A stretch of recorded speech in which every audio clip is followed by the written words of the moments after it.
I'm really concerned that you've got carte blanche to go in and belt a bloke if you think he's dropped his knees. I reckon we're going to see blokes going, right, it's on here, in with a punch. A rule that's supposed to stop concussion is going to, in my mind, promulgate concussion, or at least people throwing dangerous head-high tackles.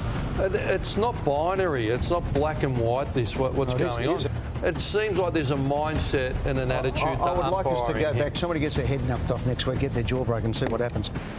He gives it off to Ginnivan. He's taken high. Umpire lets it go. Oh, I'm not sure about that. I think his reputation cost him there, Jack Ginnivan. Is that a significant enough dropping at the knees not to warrant a free kick? I'm not sure about that. I don't think it's correct, that interpretation. No, that's not at all. That's a free kick every single day of the week. OK, we saw that. One-word answers. Do you think he's being victimised, Jack Ginnivan, by the umpires and the AFL at the moment? Yes. He's been discriminated against. OK. All right, sit back. Have a listen to Lee Matthews last night, not a man who's prone to exaggeration. Have a listen to what he had to say in 3AW last night.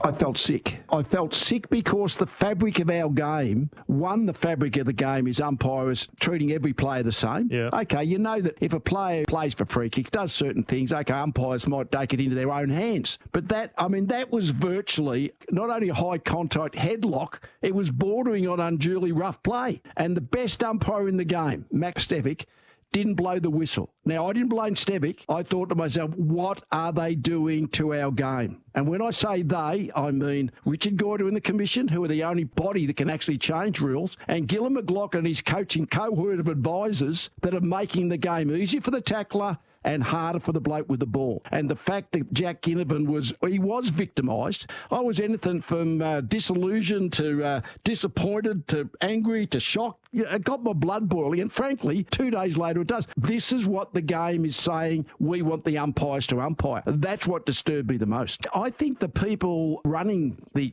AFL and the umpiring, they said, oh yeah, it was probably a free kick. Of course it was a free kick. And it was a free kick. It's been the free kick for the last 100 years, and I'd hope it'd be a free kick for the next 100. I've calmed down a little bit. Yep. I couldn't sleep Sunday night. I don't know what I was thinking. It was a bloody one free kick. Yep. And I couldn't sleep Sunday night thinking about it. It's the symbolism of it that is just disturbs me. I think Lee Matthews, Eddie, speaks for most people in the AFL industry with how they're feeling for Jack Ginnivan. I haven't heard Craig McRae say too much, Ross, over the time on Jack Ginnivan and going into bat for him, but there's been some other coaches for their players. So I want to play three coaches defending their players and get your thoughts on, do they do it strategically for their players? Been so dominant, and then, there are reasons why he wasn't in the second half. That's all I'll say. Yeah, I thought Carlton went after him a bit, especially in the second half. Just going to have to get some clarity from how he's getting played at stoppages.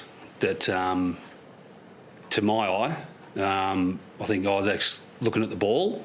Just need to get clarity on how he's defended. So that was Luke Beveridge for Aaron Norton, Longmuir for Nathan Fyfe and Dew on the weekend for Rankin. Ross, did you ever do that, put it on the public record for your player? I spoke about Fyfe. I didn't like the treatment. I said, if the umpires don't look after him, we will. So that was a threat of... And a message to Nathan, we're going to support him, we're not going to cop it. And it's interesting, that's Norton, star of the game. Fyfe, star of the game. Now, and Rankin, an emerging pick. Where's Ginnivan? Strathfield say, got the blonde hair.